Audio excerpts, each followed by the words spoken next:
A Reunited Christmas by Audrey Sinclair. The first snowflakes of December descended upon Ashford like whispered promises, transforming the small New England town into a winter canvas of breathtaking beauty.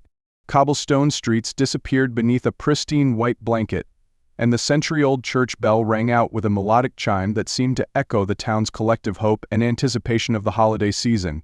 Amelia Hartwell stood behind the counter of Hartwell Bookshop, a sanctuary of literary treasures that had been in her family for 3 generations. Her fingers traced the spine of a well-loved novel, a ritual that connected her to memories of her parents and the shop's rich history. The bookshop was more than a business, it was her inheritance, her purpose, and her connection to the community that had raised her. At 32, Amelia had become the town's quiet guardian of stories. Her journey hadn't been easy. After her parents' unexpected passing 2 years ago, her father to a sudden heart attack and her mother following just months later from grief, she had taken over the bookshop with a determination that surprised even herself. Where others might have sold the property or closed its doors, Amelia saw a living memorial to her family's legacy. The shop itself was a testament to Ashford's history. Wooden shelves lined with leather-bound volumes stretched from floor to ceiling, each book carefully selected and lovingly maintained. Vintage reading lamps cast a warm glow, and the scent of old paper and cinnamon created an atmosphere of comfort and nostalgia. Amelia's life had not been what she once imagined. As a young woman, she had dreams of traveling, of writing her own novels, of exploring the world beyond Ashford's narrow streets. But family obligations, and then her parents' declining health, had anchored her to the bookshop. Her dreams had slowly transformed into a different kind of purpose, preserving stories, supporting her community, keeping her family's legacy alive. Outside the frost-covered window, carolers gathered in the town square. Their harmonies drifted through the crisp air, a complex arrangement of Silent Night that spoke of years of practiced tradition. Local children, bundled in wool coats and mittens, watched with wide-eyed wonder, their breath creating small clouds in the cold. The bell above the door chimed, a sound that had welcomed generations of readers. Amelia looked up, and her world momentarily stood still. Jonathan Clark stood in the doorway, a vision of both familiarity and transformation. Gone was the gangly teenager who had left Ashford a decade ago, replaced by a man whose presence commanded attention. His wool coat was dusted with snow, and his hazel eyes, always bright with dreams, now held a depth that spoke of years spent chasing ambitious architectural projects in Boston. Jonathan's path had been different from Amelia's. Where she had remained rooted in Ashford, he had pursued his architectural dreams in the city. His portfolio was impressive, innovative designs that blended modern aesthetics with historical preservation. He had worked on libraries, restored historic buildings, and created spaces that honored both innovation and community memory. Their history was complicated. Jonathan had been her closest friend, her confidant through childhood summers and teenage dreams. They had shared everything, secrets whispered during late-night reading sessions, plans for futures that seemed impossible, and a connection that transcended simple friendship. The story of Amelia Hartwell and Jonathan Clark began long before this snowy Christmas Eve, rooted in a childhood friendship that had weathered years of separation but never truly disappeared. They had grown up as neighbors on Maple Street, 2 houses apart, with Jonathan's family living in the blue Victorian and the Hartwells in their cozy white farmhouse. Their mothers were close friends, often sharing afternoon tea and watching their children play in the shared yard between their homes. As children, they were inseparable. Jonathan was always the dreamer, sketching elaborate building designs in his notebook while Amelia read stories aloud from her favorite books. He would design imaginary worlds for her characters, creating elaborate architectural backdrops for the stories she loved. In high school, their connection deepened. Jonathan helped Amelia's father repair the bookshop's aging shelves, learning carpentry and listening to stories about the shop's history.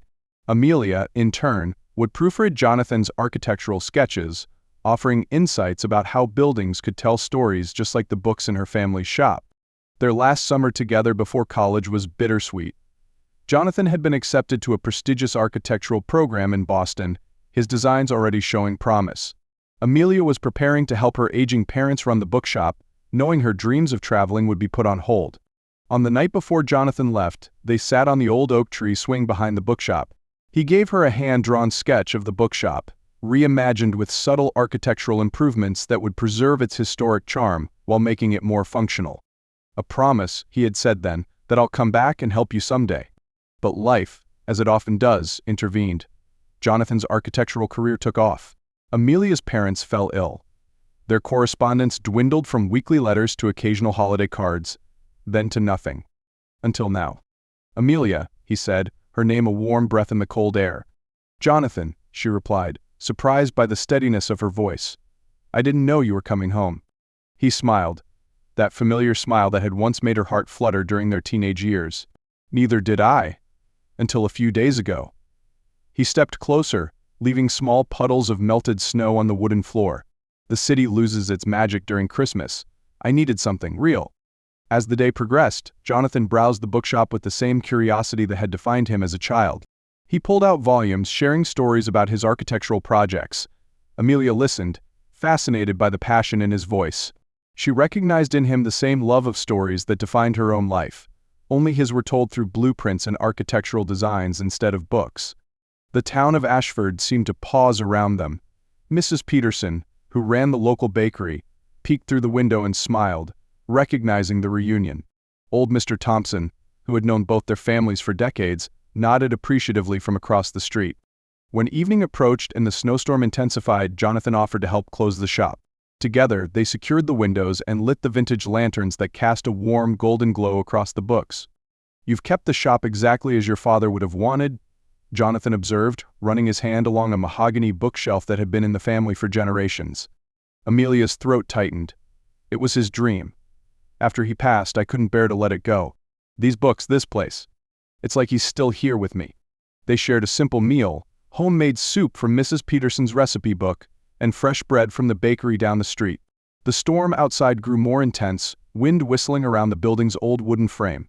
"You'll have to stay," Amelia said, more a statement than a suggestion. "The roads are impassable." Jonathan's eyes met hers, a spark of something unspoken passing between them. "I wouldn't want to be anywhere else." As the night unfolded, they rediscovered the connection that time and distance had never truly severed. They spoke of childhood adventures, of the tree fort they had built together, of the summers spent reading under the old oak tree. But they also talked about their lives since then. Jonathan's architectural career that had taken him across New England. Amelia's dedication to preserving not just the bookshop, but the stories and community it represented. Christmas morning dawned bright and clear, the storm having passed and left behind a world transformed.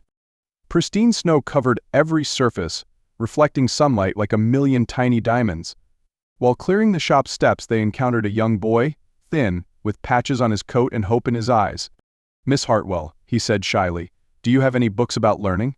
My sister wants to be a teacher." Amelia's heart melted.